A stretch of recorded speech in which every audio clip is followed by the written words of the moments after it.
The West's priorities in the Indo-Pacific are coming into sharp focus this month, with meetings among some of the leaders of the United States, Japan, India, as well as Australia, collectively known as the Quad Group of Nations.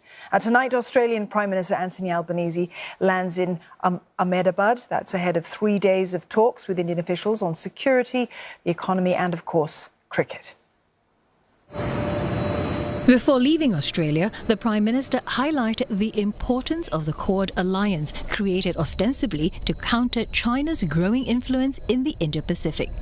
Australia and India have been bolstering defence ties, and in August, the 4 Quad navies will come together for the annual Malabar Wargaming drills.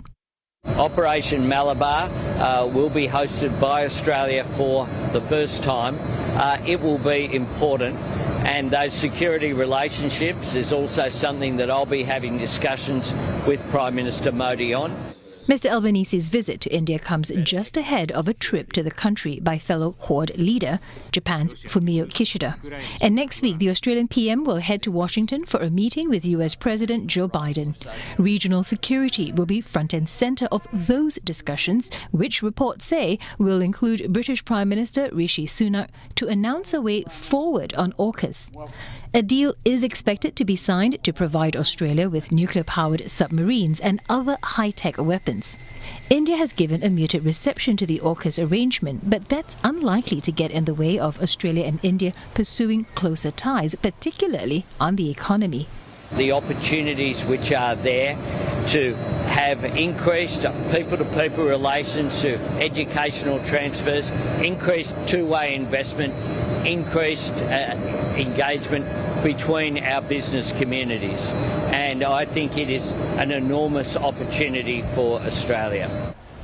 His visit is expected to provide further momentum to the comprehensive strategic partnership and a newly enacted cooperation agreement that aims to double bilateral trade by 2035. But warming trade and security ties aside, Mr Albanese's trip will also feature an arguably more intense relationship, that of the cricket rivalry between these passionately sporting countries. A match that starts Thursday will be attended by both leaders. The friendly competition set to break crowd records at Narendra Modi Stadium.